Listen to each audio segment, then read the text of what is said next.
Tonight over Bob Mueller issuing a rare response to that BuzzFeed article that reported Michael Cohen had told Bob Mueller's team he was ordered to lie to Congress by Trump and that Mueller would have evidence of that. Let's be clear, while that BuzzFeed report dominated the news on Friday, including, I should mention, right here on The Beat, it was being covered everywhere, but then Mueller, in a very rare move, released an official statement saying that the core of the BuzzFeed report was, quote, not accurate.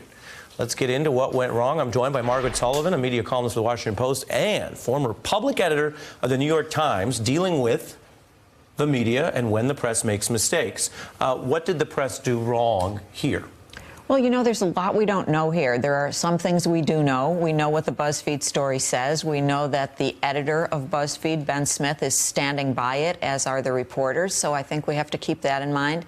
And we know that the special counsel's office has issued a statement that some people think is very carefully parsed and some people interpret it as a complete knockdown of the story. Well, wouldn't a better article have managed to include some response or discouragement from the special counsel's office had they had a more full discussion of what the claim was going to be? So we've now, because of Washington Post reporting, actually seen the email that was sent to the special counsel's office from Jason Leopold, one of the BuzzFeed reporters. And, you know, I'm not the first to observe, but I would agree that it was very general. It was short. It was not a sort of no surprises note, because it didn't fully explain what the story was going to be. So I agree with you, and I think it's important to say that if it had done that, this would probably not have played out the way it has. That alone being a costly error. Yes.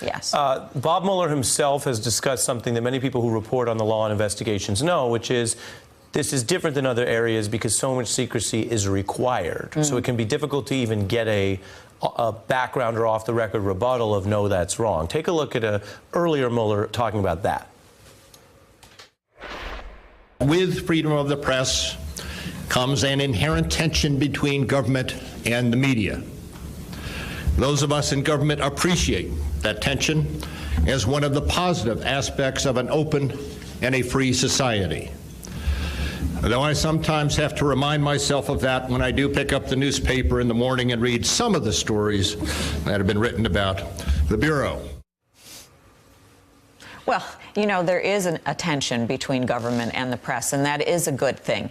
That doesn't mean that when there's a story that's disputed that it is fake news, as the president is trying to say. And that's, you know, there may well be things in this story that aren't right, although Ben Smith would say that's not the case. But what it isn't is trying to falsify something. You know, I feel confident of that. Do you think what we would call the secondary press, which is all the websites that respond to the article, in this case from BuzzFeed, and all the television reporting that responds, did we overdo it in response? Yeah, I think so. You know, everybody said if true, but nevertheless it dominated the news all day, and that's, you know, it was too much. But, you know, we don't ever seem to really learn that lesson. Well, isn't that a lesson we learned originally from the Grateful Dead on Shakedown Street? Maybe you had too much too fast. Very true. The Grateful Dead are wise. And it applies to well, look, Miskey, as well as salacious stories that haven't necessarily been fully vetted, although that's part of the process. The other part is Ben Smith and others were interviewed on air, which then becomes the story as well. Right. And it's interesting to see, you know, one of the reporters has said, we're getting more information that this is true. So, you know, I haven't fully made my mind up about how this is going to come down, but we're going to know soon, because Michael Cohen is going to testify publicly before the Congress on February 7th, and then we're going to know a lot of the answers here. Well, Margaret Sullivan, I appreciate you being here as a bit of an ombudsman, and I also appreciate you leading by example. You are being measured, even in reacting to what may have been an overreaction. Thank you for being here. Thank you, Ari. Hey, I'm Ari Melber from MSNBC. You can see more of our videos right here, or better yet, subscribe to our YouTube channel below. You could have been anywhere in the world, but you're here with us, and we appreciate that.